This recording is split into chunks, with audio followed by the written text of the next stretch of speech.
अभी कुछ दिन पहले हम लोगों ने रॉबर्ट वाड्रा जी की 5 कंपनियों के कागज देश के सामने रखे थे और ये दिखाया था कि किस तरह से रॉबर्ट वाड्रा जी को डीएलएफ से ढेरों फायदे दिए जा रहे हैं, किस तरह से रॉबर्ट वाड्रा जी की 50 लाख रुपए की दौलत बढ़कर 300 करोड़ रुपए हो गई 3 साल के अंदर। तो हमसे एक प्रश्न पूछा गया कि भाई हरियाणा सरकार ने डीएलएफ को क्या क्या फायदे पहुंचाए। अब हम कोई जांच एजेंसी तो है नहीं, हमारे पास कोई जांच की प्रक्रिया भी नहीं है। उसके बावजूद एक हफ्ते के अंदर इस देश की आम जनता ने, मैंगो पीपल ने बहुत सारे एविडेंस, बहुत सारे सबूत भेजे हैं और उन्हीं सबूतों के ये जो हमारे पीछे साथी खड़े हैं, ये सारे मानेसर के, वजीराबाद के और गुड़गांव के कई इलाकों के किसान हैं जिनकी जमीनें गई है। इन सब लोगों ने सबूत दिए हम लोगों को। इस देश की जनता जो त्रस्त है इन पावरफुल, इन शक्तिशाली लोगों की वजह से, इन सब लोगों ने सबूत दिए हैं और वही सबूत आज हम आप लोगों के लिए सामने प्रस्तुत कर रहे हैं। सबसे पहला प्रश्न कि क्या हरियाणा सरकार और डीएलएफ के बीच में किसी तरह का नेक्सस है, किसी तरह की सांठगांठ है, किसी तरह का रिश्ता है? ये साबित होता है इस बात से, ये हम नहीं कह रहे कि दोनों के बीच में रिश्ता है, ये पंजाब और हरियाणा हाईकोर्ट ने बोला है कि डीएलएफ के और हरियाणा सरकार के बीच में एक मैलाफाइड नेक्सस है। गुड़गांव में 30 एकड़ जमीन थी, उसके ऊपर अस्पताल बनना था। ये उस अस्पताल के बनने की नोटिफिकेशन है कि ये अस्पताल बनना था। ये अभी अभी कॉपी आई है 5 मिनट पहले। ये सबूत इतने आ रहे हैं हम लोगों के पास, चारों तरफ से हर मिनट 10 मिनट हमारे पास सबूत आ रहे हैं। ये अभी 5 मिनट पहले कॉपी आई है कि 30 एकड़ जमीन पे अस्पताल बनना था। हरियाणा सरकार ने अस्पताल बनाने की बजाय डीएलएफ को 7 मार्च 2007 को 9 मार्च 2007 को परमिशन दे दी कि आप अस्पताल की बजाय इस पे एसईजेड बना लीजिए। ये लोग सब दुखी हो गए, हाईकोर्ट गए और पंजाब और हरियाणा हाईकोर्ट ने ना केवल उस एसईजेड को कैंसिल कर दिया, पर हरियाणा सरकार के बारे में पंजाब और हरियाणा हाईकोर्ट ने क्या कहा, ये गौर करने वाली बात है। The aforesaid facts alone are enough to establish the nexus of Messrs DLF Limited with the government to grab the property in question. कि ये साफ-साफ इस केस के सारे तथ्य साफ-साफ जाहिर करते हैं कि हरियाणा सरकार और डीएलएफ के बीच में एक नेक्सस है, एक गलत किस्म का सांठगांठ है। In fact, the subsequent facts of granting necessary approvals for setting up SEZ was an attempt to cover the whole malified action of government of Haryana. There was a nexus between the government and the respondents number 4 and 5, which is DLF, to grab the land in question, and everything was facilitated to give the same a legal cover. It is not understandable as to why the state of Haryana is showering favor on DLF. In any case, it has been proved that the power of acquisition has been used for a colorable purpose. ये जमीन जो है ये गलत उसके लिए acquire की गई है, पब्लिक पर्पस का नाम देके इन्होंने गलत एक्वायर की है, ऐसा पंजाब और हरियाणा हाईकोर्ट कह रहे हैं। Even this court in CWP number 1620 of 2010 has found that the land in question in that case also was acquired on the pretext of public purpose with the real object of handing it over to DLF. एक और case की बात कर रहे हैं, उसमें भी DLF को जमीन दे दी थी इन्होंने और वो भी गलत दी थी। पंजाब और हरियाणा का कोर्ट ने उसको भी कैंसिल कर दिया था। In the aforesaid judgment, this court also observed that the state and its officers are tilted in showering favors on the DLF. Punjab और हरियाणा हाईकोर्ट के ये शब्द जो है ये साफ साफ जाहिर करते हैं कि हरियाणा सरकार और डीएलएफ के बीच में कितना गहरा रिश्ता है और गलत किस्म का रिश्ता है। ये जो एसईजेड बनने वाला था 9 मार्च 2007 को, एसईजेड बनाने के लिए हरियाणा सरकार ने परमिशन ली। उसके एक महीना पहले 2 फरवरी 2007 को डीएलएफ वालों ने एक कंपनी बनाई, उसका नाम था DLF SEZ holdings private limited. और उसी कंपनी में एक साल बाद रॉबर्ट वाड्रा जी 50% शेयर होल्डर बन जाते हैं। He is the majority share holder. जो एसईजेड बनाने वाली कंपनी थी, उस कंपनी के अंदर एक साल के अंदर रॉबर्ट वाड्रा जी 50% शेयर होल्डर बन जाते हैं। अगर आप इसके पेज नंबर 10 पे जाएंगे, जो डॉक्यूमेंट सर आपको दिए गए, पेज नंबर 10 पे जो मार्क किया है, इसमें लिखा shares in DLF SEZ holding limited, 2.5 lakh रुपए के 25,000 शेयर उन्होंने खरीदे। टोटल 50,000 शेयर इस कंपनी में थे, जिसमें से 25,000 शेयर रॉबर्ट वाड्रा जी ने खरीद लिए। लेकिन उसके एक साल के अंदर, एक साल बाद उन्होंने वो शेयर बेच दिए, वापस दिए को।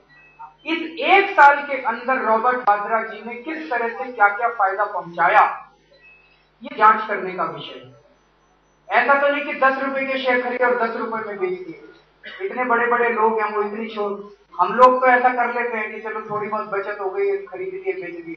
इतने बड़े बड़े लोग 25,000 रुपए शेयर, 25,000 शेयर 10 रुपए के खरीद के 10 रुपए में नहीं बेचे। इसके पीछे कुछ ना कुछ तो कहानियां, और ये डेट जो मैच कर रही है एक दूसरे के साथ, ये भी अपनी कोई कहानी बयां करती है। 350 एकड़ जमीन 1700 करोड़ रुपए की, 350 एकड़ गुड़गांव की जमीन 1700 करोड़ की तो कुछ भी नहीं होती है, वो उठा के हरियाणा सरकार ने डीएलएफ को दे दी। किसानों से तो ली गई है 20 लाख रुपए एकड़ के हिसाब से, और डीएलएफ को दी 5 करोड़ रुपए एकड़ के हिसाब से। किसानों के साथ भी धोखा हो गया। किसानों को 5 करोड़ क्यों नहीं दिए गए? ये इसके ऊपर जब हमने पिछली प्रेस कॉन्फ्रेंस में मुद्दा उठाया था, तो डीएलएफ ने जवाब भेजा था। उन्होंने कहा, और हुड्डा साहब ने भी, हरियाणा के मुख्यमंत्री ने कहा जी इसमें तो इंटरनेशनल बिडिंग हुई थी, ये हमने डीएलएफ को सीधा सीधा नहीं दिया। अभी जो कागज हमारे पास आए हैं उसमें पता चला हाँ इंटरनेशनल बिडिंग तो हुई थी, लेकिन उसमें 3 बिड आए थे। एक बिड आया था कंट्री हाइट्स का, एक डीएलएफ का और एक यूनिटेक का। तीनों बिडिंग बिडर्स के टेक्निकल बिड्स खोले गए, और खोलने के बाद ये डिसाइड किया भाई जिसका गोल्फ बनाने का एक्सपीरियंस नहीं उसको रिजेक्ट कर दो। तो डीएलएफ का केवल एक्सपीरियंस था, बाकी दोनों का नहीं था, तो दोनों को रिजेक्ट कर दिया। उनके फाइनेंशियल बिड्स खोले ही नहीं गए। भाई या तो आप कंडीशन पहले लगाओ टेंडर इनवाइट करने के पहले, लेकिन टेक्निकल बिड खोलते वक्त अगर आप नई कंडीशन लगाते हो तो एक शक तो मन में आता है कि आपने तय कर लिया ठेका किसको देना है, फिर आप ढूंढ रहे हैं तरीका कि किस तरह से बाकियों को डिस्क्वालीफाई करें। ये पेज नंबर 6 पे अगर आप आएंगे तो ये बिड जो खोले गए थे उसका लेखा जोखा है। इसमें इन्होंने लिखा है कि गोल्फ बनाने का एक्सपीरियंस, गोल्फ कोर्स बनाने का एक्सपीरियंस यूनिटेक को और कंट्री हाइट्स को नहीं था, इसलिए इन दोनों को हम खत्म कर रहे हैं, इन दोनों का हम बिड नहीं खोल रहे। फाइनेंशियल बिड्स खोले ही नहीं गए। लेकिन एक वेबसाइट से हमें पता चला कि इन दोनों कंपनियों के बिड डीएलएफ से कहीं ज्यादा थे, तो इस वजह से सरकार को नुकसान भी हुआ। सबसे सस्ते वाले को दे दिया जबकि सबसे महंगे वाले को देना चाहिए था। ये 350 एकड़ में 75 एकड़ जमीन जो है वो हुड्डा की थी। हुड्डा का क्या काम है? हुड्डा का काम है हरियाणा में आम लोगों के लिए फ्लैट बनाना, दुकानें बनाना, प्लॉट काटना। तो हुड्डा ने ये जमीन 75 एकड़ जो जमीन है वो हुड्डा ने कुछ साल पहले गुड़गांव के किसानों से भूमि अधिग्रहण की थी, किसानों से ली गई थी। और किस कारण से ली गई थी ये पेज नंबर 7 के ऊपर है। कहा सड़कें बनाएंगे आपके लिए घर बनाएंगे, namely for the development and utilization of land for sector road between sector 4254 and sector 4353 along with land under Nala Creek along the above sector। सड़क बनाने के लिए, नल्ला कवर करने के लिए, इनके लिए जमीन ली गई और ये सारी की सारी जमीन उठा के डीएलएफ को दे दी। कोई सड़क नहीं बनाई गई, कोई नल्ला कुछ नहीं, कोई सेक्टर नहीं काटे गए, कोई घर नहीं काटे गए। तो ये तो धोखा हुआ सबके साथ, किसानों के साथ धोखा हुआ जिनकी जमीनें छीनी गई और आम जनता के साथ धोखा हुआ जिनके लिए घर बनाने लगे। और हुडा ने ये सारी की सारी जमीन उठा के और ये डीएलएफ को उठा के दे दिया। बाकी 275 एकड़ जो जमीन थी वो 275 एकड़ जमीन एचएसआईडीसी की थी। एचएसआईडीसी का क्या काम है? उनका काम है इंडस्ट्री के लिए प्लॉट काटना, नई फैक्ट्री कोई लगाना चाहता है उसके लिए प्लॉट काटना।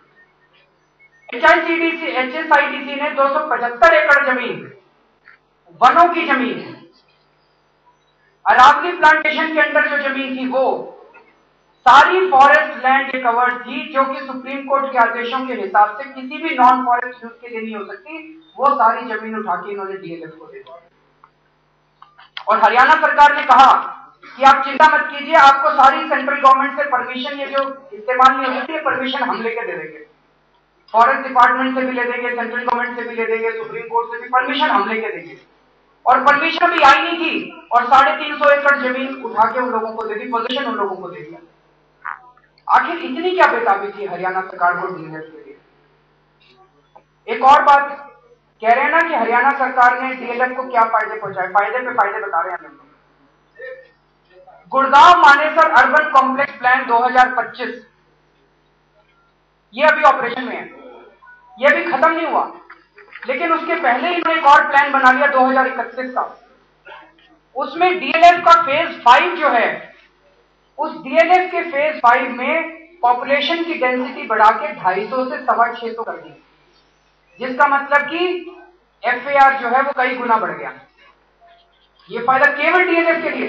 पूरे प्लान के अंदर कई जगह उन्होंने थोड़ा थोड़ा पॉपुलेशन डेंसिटी बढ़ाया है, लेकिन 625 इतना हाई इंक्रीज उन्होंने कहीं नहीं किया, केवल डीएलएफ के फेज 5 में किया है, विच क्लियरली शोज कि ये डीएलएफ को इलीगल फायदा पहुंचाने के लिए किया गया।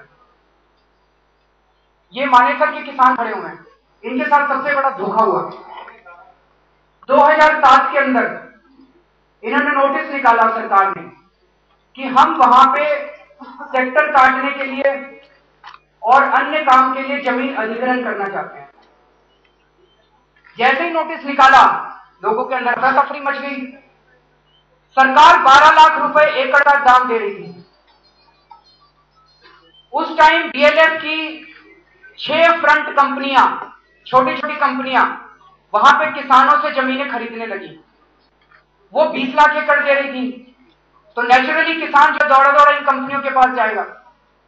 उस टाइम मार्केट रेट बहुत ज्यादा था उसका, लेकिन किसानों के पास चारा नहीं था, जमीन अधिग्रहण होने वाली है, सरकार का डंडा सर पे है। कुछ किसानों ने फिर भी नहीं दी, तो सेक्शन 6 का नोटिस दे दिया, फिर सेक्शन 9 का नोटिस दे दिया। तो जितने बचे हुए किसान थे सब लोगों ने अपनी हार के इन छोटी छोटी कंपनियों को जमीन दे दी कि सरकार तो 12 लाख रुपए में लेगी, 20 लाख में दे देते हैं लोगों को, थोड़ा तो फायदा हो जाएगा। 26 अगस्त 2007 को अवार्ड का दिन था, जब सबको पैसे देने थे जमीन के, जमीन अधिग्रहण के। जमीन अधिग्रहण हो गई तो जमीन तो लोगों ने दी नहीं, सारी जमीनें कंपनी को दे दी। 2 दिन पहले फ्रॉड करके हरियाणा सरकार ने लैंड एक्विजिशन की प्रोसीडिंग्स कैंसिल कर दी। जब सारी की सारी जमीन इन 6 कंपनियों के पास पहुंच गई, उसके बाद सरकार ने वो लैंड एक्विजिशन की प्रोसीडिंग्स कैंसिल कर दी। ये क्लियरली दिखाता है कि हरियाणा सरकार जो है डीएलएफ की एजेंट बन गई है। वो सरकार जनता की सरकार नहीं बची है, वो डीएलएफ की एजेंट बन गई है। किस तरह से धोखा देकर लैंड एक्विजिशन की प्रोसीडिंग चालू की गई और 6-7 महीने के अंदर जब सारी के सारे लोग डिस्ट्रेस सेलिंग जिसको कहते हैं, जब दौड़े इन कंपनियों के पास और वो सारी, ये लोग बेचारे हाईकोर्ट गए, हाईकोर्ट ने इसके ऊपर अब स्टे लगा दिया। मैं थोड़ा सा ध्यान आपका उस तरफ दिलाना चाहूंगा। डीएलएफ ने कुछ जवाब भेजे थे अभी कुछ दिन पहले। उन्होंने कहा था कि हमने कोई अनसिक्योर्ड लोन नहीं दिए हैं, अनसिक्योर्ड लोन नहीं दिए हैं। अगर आप पेज 11 पे आइए, पेज 11 पे साफ साफ लिखा है loan from DLF limited 5 crore. ये क्या है? और इसी का कॉरेस्पॉन्डेंस जो इन्होंने कंपनी रजिस्टर ऑफ कंपनीज में फाइल किया उसमें लिखा है कि अनसिक्योर्ड लोन है। उसके बाद इन्होंने कहा इन्होंने 50 करोड़ रुपए का एक एडवांस दिया है। कहते जी ये 50 करोड़ रुपए का एडवांस तो हमने जमीन खरीदने के लिए दिया था।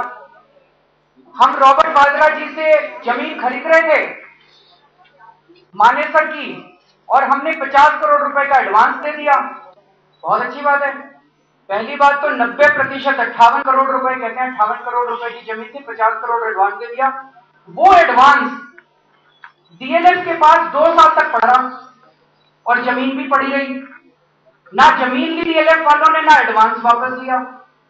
इतनी दरिया दिली तो हमने बिजनेस में कभी नहीं देखी। और कहते हैं आर्म्स लेंथ प्रिंसिपल पे हम लोग काम करते हैं रॉबर्ट वाड्रा जी के साथ। अगर आप पेज नंबर 13 पे देखेंगे, इसमें लिखा advance against sale of Manesar land. ये 31 मार्च 2010 का है। उसके बाद पेज 14 पे आएंगे, ये 2011 का है। इसमें भी वो एडवांसेस रिसीव्ड में 58 करोड़ रुपए की वो जमीन है। और पेज 15 में आएंगे तो इसमें आप देखेंगे land at Manesar as is बरकरार है, वो उनके पास पड़ी हुई है लैंड। तो 2 साल तक आपने इंटरेस्ट फ्री पैसा दे दिया। आप उसको अनसिक्योर्ड लोन बोल लो, आप उसको इंटरेस्ट फ्री लोन बोल लो, आप उसको एडवांस बोल लो, शब्द जो मर्जी इस्तेमाल कर लो, कान को ऐसे पकड़ लो या वैसे पकड़ लो, बात तो वही है कि आपने 50 करोड़ रुपया दे दिया, उनको कह दिया भी इंटरेस्ट मत देना हमको और जैसे मर्जी इस्तेमाल कर लो। तो 2 साल तक ना इंटरेस्ट लिया और ना उनसे जमीन ली। अब ये 2011 तक का हमारे पास है। उसके बाद भी पता नहीं जमीन ली कि नहीं ली, क्योंकि उसके बाद की वेबसाइट के ऊपर आरओसी की वेबसाइट पे इनकी बैलेंस शीट नहीं है। फिर ये 10 करोड़ लोन डीएलएफ ने, ये कई सारे लोन है, इसको आप पढ़ लीजिएगा। ये जो कहते हैं ना अनसिक्योर्ड लोन नहीं दिया, ये अनसिक्योर्ड पे अनसिक्योर्ड लोन दे रहे हैं। हमने तो पिछली प्रेस कॉन्फ्रेंस में कहा था 65 करोड़, अब जब और खोदने बैठे तो पता चला 65 नहीं है, 85 करोड़ है। बहुत ज्यादा है।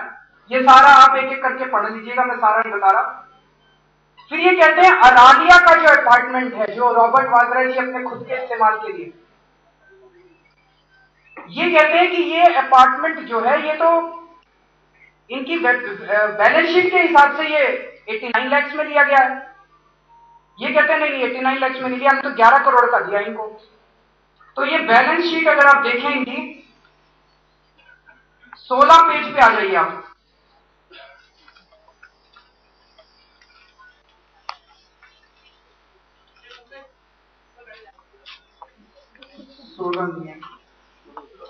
नहीं 18 नंबर पेज पे आप देखेंगे अरालिया अपार्टमेंट B1115 89 लाख 41,000। आप देख रहे हैं 18 पेज पे अरालिया, नीचे मार्क किया हुआ हम लोगों ने, अरालिया अपार्टमेंट B1115 89 लाख का। तो ये 89 लाख का इसमें था। इसमें सब सिग्नेचर है रॉबर्ट वाड्रा जी के नीचे कि 89 लाख का था अरालिया अपार्टमेंट। इंटरेस्टिंग चीज यह है कि अगले साल मार्च 2011 में इकोनॉमिक टाइम्स ने एक स्टोरी कर दी इनकी प्रॉपर्टीज को लेकर। बीजेपी के कुछ लोगों ने इसको संसद में उठाने की कोशिश की तो ये चौकन्ने हो गए। तो 2010-2011 का एंडिंग जो है उसमें इन्होंने 10 करोड़ रुपए इसके अंदर इंट्रोड्यूस कर दिए। पेज नंबर 17 पे अगर आप आएंगे, पेज नंबर 17 पे आप देखेंगे property at Aralia addition deduction 8.5 crore रुपए इन्होंने इसके अंदर इंट्रोड्यूस। कहां से आए 8.5 करोड़ रुपए, क्यों इंट्रोड्यूस किए? डीएलएफ वाले तो कहते हैं हमने ये प्रॉपर्टी 2008 में बेच दी थी इनको, 2008 में पैसे हमने सारे ले लिए थे इनसे और इनको पोजीशन दे दी थी। तो ये 2010-11 के अंदर ये 8.5 करोड़ रुपए इस बैलेंस शीट के अंदर कैसे इंट्रोड्यूस कर दिए इस प्रॉपर्टी में? तो ये बेसिकली कागज पत्री ठीक करने के लिए किए हैं उन्होंने। जब पकड़े गए, इकोनॉमिक टाइम्स वालों ने पकड़ लिया, तो फिर ये इसको ठीक करने में लगे। और मैग्नोलिया कहते हैं जी हमने तो इनको 10,000 रुपए स्क्वायर फुट पे बेचा था। 10,000 स्क्वायर फुट के हिसाब से तो एक फ्लैट की कीमत ही 5 करोड़ आती है, जबकि इन्होंने तो 7 फ्लैट बेचे हैं। बैलेंस शीट में पेज नंबर 19 पे साफ साफ लिखा हुआ है DLF limited 7 flats Magnolia, 7 flat 5 crore में बेचे। साफ साफ या तो आपने झूठी बैलेंस शीट फाइल की है। ये बैलेंस शीट में साफ साफ लिखा है डीएलएफ लिमिटेड 7 फ्लैट मैग्नोलिया। तो एक फ्लैट की कीमत में 7 फ्लैट इन्होंने बेची है। अब क्या होना चाहिए? हमने कुछ उदाहरण दिए हैं कि किस तरह से हरियाणा सरकार डीएलएफ को फायदे पहुंचा रही है। थोड़े से उदाहरण दिए हैं। ऐसे ढेरों उदाहरण है। इतने फोन कॉल्स आ रहे हैं हमारे पास, जब से हमने पिछली कॉन्फ्रेंस किया इतने लोग कागज लेके फाइलें लेके आ रहे हैं। हम ये आज डिमांड करते हैं कि हरियाणा सरकार इसके ऊपर व्हाइट पेपर निकाले कि डीएलएफ को मौजूदा हरियाणा सरकार ने पिछले 10 साल के अंदर क्या क्या फायदे पहुंचाए हैं। मोटे मोटे तौर पे 5 तरह के फायदे पहुंचाए हैं। बहुत सारी जमीन डीएलएफ की कंपनियों के नाम पे रिलीज की गई है। पंचायतों की जमीन डीएलएफ की कंपनियों के नाम पे रिलीज की गई। गवर्नमेंट ऑफ एचआईसीडीसी की जमीन जो है वो डीएलएफ की कंपनियों को ट्रांसफर की गई है। डीएलएफ की कंपनियों के लिए एफआईआर बढ़ा दिया गया है और डीएलएफ की कंपनियों के लिए लैंड यूज बदल दिया गया है कई जगह। इन 5 मुद्दों के ऊपर डीएलएफ की कंपनियों के क्या क्या फायदे पहुंचाए गए, इस पे हम लोग डिमांड करते हैं कि व्हाइट पेपर होना चाहिए। मैं इनकम टैक्स डिपार्टमेंट में था, अगर इतनी सारी इंफॉर्मेशन आ जाती ना तो ये कंपलसरी केस था स्क्रूटिनी का, और शायद झंडे वाला यूनिट जो है, झंडे वाले रेड मारते हैं, ये फिट केस था इनकम टैक्स की रेड के लिए। लेकिन जिस देश के वित्त मंत्री खड़े होकर कह रहे हैं कि भाई उन्होंने इनकम टैक्स का ठीक फाइल किया है, चिदम्बरम साहब इस इनकम टैक्स ऑफिसर है क्या इसके, रॉबर्ट वाड्रा जी? वो इनकी स्क्रूटनी करते हैं, वो इनकी असेसमेंट करते हैं क्या? इनकम टैक्स एक्ट के अंदर फाइनेंस मिनिस्टर को कोई पावर नहीं दी गई है, लेकिन वो एक मैसेज भेज रहे हैं नीचे के ऑफिसर्स को कि कोई हिम्मत मत करना इनकी इनकम टैक्स रिटर्न को टच करने की। फाइनेंस मिनिस्टर जिस देश का खड़ा होकर कह दे नहीं नहीं इसकी रिटर्न ठीक है, किस आईटीओ की हिम्मत है जो इसको छू देंगे? किस आईटीओ की हिम्मत है जो 143(2) का नोटिस भेज देंगे इनको स्क्रूटनी के अंदर? कोई हिम्मत नहीं कर सकता। ये फिट केस है रेड मारने के लिए, फिट केस है पूरी इंफॉर्मेशन जानकारी लेने के लिए।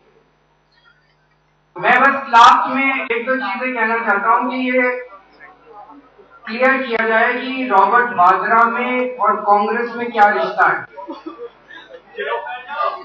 क्योंकि एक तरफ तो कहते हैं भाई ये रॉबर्ट वाड्रा जी सेपरेट हैं, इनका कांग्रेस से रिश्ता नहीं है, सरकार से रिश्ता नहीं है, ये तो डीएलएफ और उनके बीच की बात है। लेकिन आज तक रॉबर्ट वाड्रा जी ने सामने आके नहीं कहा, कांग्रेस के लोग उनका बचाव कर रहे हैं, तो कांग्रेस वाले उनका बचाव क्यों कर रहे हैं? दूसरी बात कि रॉबर्ट वाड्रा जी में और सरकार में क्या रिश्ता है? अगर तो ये प्योरली आर्म्स लेंथ के ऊपर एक बिजनेस डीलिंग है तो फाइनेंस मिनिस्टर खड़े होकर उनको क्यों बचा रहे हैं? लॉ मिनिस्टर खड़े होकर उनको क्यों बचा रहे हैं? और आज तो कॉर्पोरेट अफेयर मिनिस्टर ने भी उनको बचाने की कोशिश की। सारे मंत्री लगे हुए एक आदमी को बचाने के लिए। सलमान खुर्शीद जी ने कहा कि मैं सोनिया गांधी जी के लिए जान दे दूंगा। हमने जब उनको वोट डाला था हमने तो सोचा था शायद वो देश के लिए जान देंगे। अगर हमें पहले ही पता होता वो सोनिया गांधी जी के लिए जान देने वाले हैं तो शायद जनता उनको वोट ना करती। मोदी जी कह रहे हैं उनको इन 6 कंपनियों में कुछ दिखाई नहीं दे रहा। इस देश की सारी जनता को दिखाई दे रहा है, मंत्री को दिखाई नहीं दे रहा। इस देश के ये जो मैंगो पीपर है ना, ये इन सारे शक्तिशाली लोगों के डूबने का कारण बनने वाले हैं बहुत जल्दी। हमने सुना एक कंपनी है बीपीटीपी, एक कंपनी है इंडिया बुल्स, बता रहे हैं उसमें बहुत बड़े बड़े लोगों के पैसे लगे हैं। आज आप लोगों के माध्यम से हम सारे टीवी चैनल को रिक्वेस्ट करना चाहते हैं कि जरा जबरदस्त स्टिकर चला दीजिएगा इसके ऊपर कि बीपीटीपी और इंडिया बुल्स के बारे में जिसके पास सबूत है देश भर में सब लोग भेज देंगे। मैं देश के लोगों से अपील करना चाहता हूं कि अब समय आ गया इस देश की राजनीति बदलने का, और ऐसा लगता है जीएमआर भी शामिल कर लीजिए उसमें। वो कह रहे हैं जीएमआर को भी इसमें शामिल कर लीजिए। तो मैं देश के लोगों से अपील करना चाहता हूं, समय आ गया, बहुत हो गया। अब जैसे वो भाई बता रहे थे किसानों की व्यथा है जो ये बता रहे थे कि कुछ कर सकते हो तो कर लो, नहीं तो सारा देश लुट रहा है। तो अब समय आ गया, सब लोगों को इकट्ठा होना पड़ेगा। बहुत सबूत आ रहे हैं हमारे पास, आपके पास भी अगर कुछ है तो हमें जरूर भेजिएगा। और कल जो हम एक और खुलासा करने वाले थे उसको 16 तारीख को करेंगे।